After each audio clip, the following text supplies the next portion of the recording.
So one of the reasons why Sneaky Pete is such a great show is with Marius, the main character.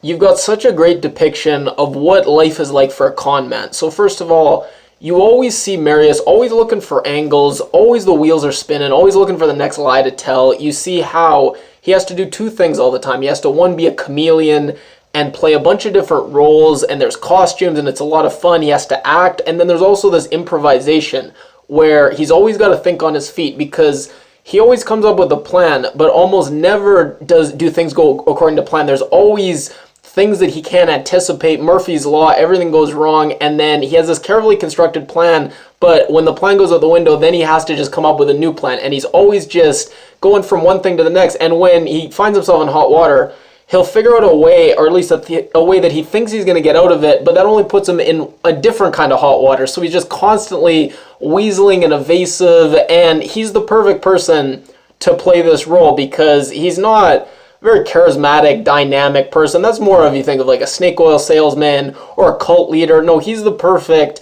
con man because he's like a chameleon. He has no defined essence. He can really become whatever people want him to be, and then also he's not very noticeable, so he can get under people's radar a lot of the times. They don't really notice him sneaking up on them, or they underestimate him. He's not much to look at, so people don't realize just how smart he is, and they consistently, chronically underestimate him, and that's how he wins. And an element running through the seasons that makes you laugh every time is just how much people trust him, open up to him, because he's a good listener, and he seems nice, but you know deep down he's just the biggest slime ball, but people continue to trust him when really they shouldn't.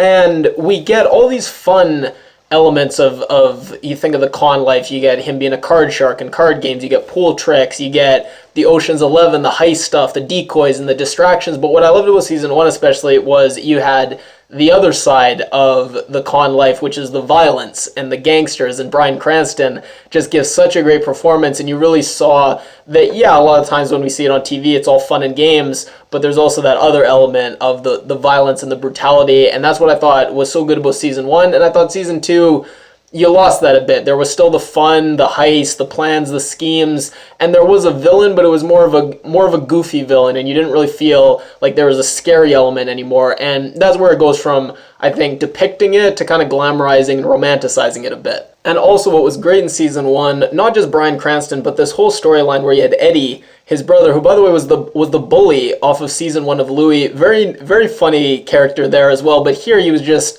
the screw up, but you can't help but love him. He's got some skills too, and the fact that one of his henchmen, so if you watch King of Queens, Deacon Palmer, he was the henchman, and he kind of fell for Eddie a bit, and when he had to cut off his toe, it was really painful. So that whole storyline was great. It was a shame all those characters, we didn't see any of them in season two. Now, what I also liked about season one was you didn't know the different characters, their motivations. You didn't really know what drove them. You didn't know where their allegiances were going to be. And that's why I never felt season one was boring. Because whenever you see an interaction with people, you're always wondering, where are these how are these characters going to react? Because you don't know what they really want to get. Now, season two, I feel like you kind of knew what each character wanted a lot more. There were still some wild cards, but for the most part, you knew these characters, you knew what they wanted, you knew what they were trying to get themselves out of. Season one, I really didn't know what these different characters, what were they angling for when they were having these conversations. And then also, I guess what was great in both seasons is when you have so many lies and you have so much information that's not true, you get all these great situations where you have different characters on the show who know different things. And it creates this great tension where a character might be given this heartfelt speech to another character, and you as the audience know this other character knows it's all bullshit and has found out the con, but you see the character on the show, they don't know that, so they're still, giving their all into this heartfelt speech. So all these different situations where different characters know different things, you as the audience know things that maybe characters don't know. Again, you never really feel bored watching this show because you can always just try to assess who knows what and how things are going to play out.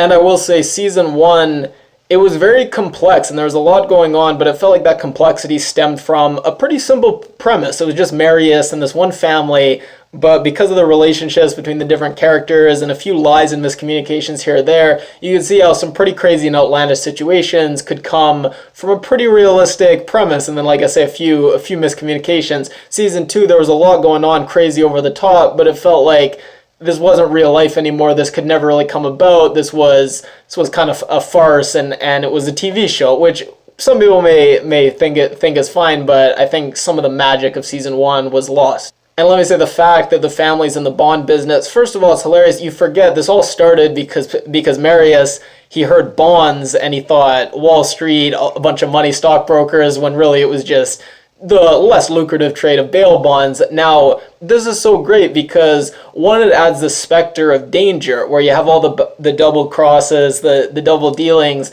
but then you're dealing with criminals and people who are adjacent to criminals, so suddenly all the stakes are just amped up with, again, this potential for violence and brutality. And then also there's the sense of bail bonds. It's all about assessing credibility, whether you think someone's reliable and solid. So with Marius being a con man, everything that they say always about assessing people's credibility and are they genuine, it always works on multiple levels, which is always great in a show. In season 1, I don't remember a time that a show did such a great job of creating so many different characters, almost double-digit number of different characters that were really fleshed out, you liked watching, and really cared what was going to happen to them. There was almost every character was just a great character, and it was a situation where, with the exception of Marius, you didn't know what was going to happen with any given character. So that was why some of the moments towards the end of season 1 were just so tense, because you felt that some of these characters that you grew to love really could get killed off. Now, where do I think the show started to lose its way a bit? The season finale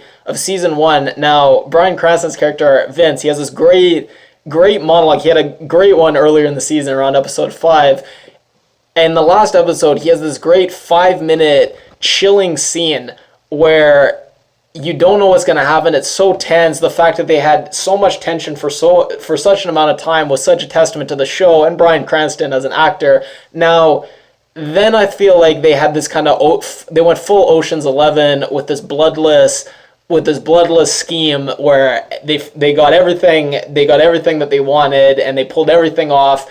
And it was, to me, it was fun to see, but it was just a bit of a letdown because, like I say, the show had such stakes before. It didn't feel like this goofy, over-the-top heist movie. Now, season 2, I thought it started with an interesting idea that he steals this identity, and now not only did he reap benefits of that, but now the sins of Pete, of the previous identity, he's now suffering the sins of that identity as well, which in some sense is karmic. You steal someone's identity, you should suffer the repercussions of that identity as well as get the positives of it. But then I feel like this season, again, it was just these duos running around trying to get themselves and scrambling, trying to get themselves out of situation, whether it was Margot Martindale's character, Audrey, she's trying to get out of this murder.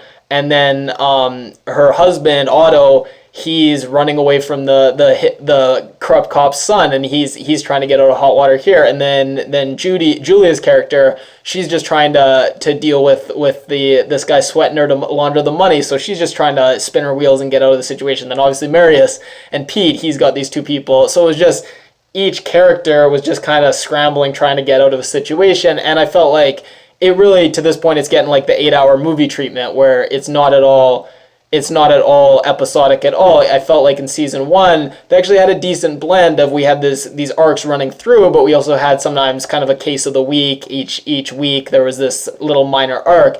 In season 2, it was just a constant action-packed, adrenaline-fueled movie almost. It felt like a sequel movie. So I feel like any sense of it kind of being a episodic TV show was completely lost. And this freewheeling, adrenaline-packed sprint of season 2, they never took their foot off the gas. It just got so over the top. Now, they breaking Pete out of prison.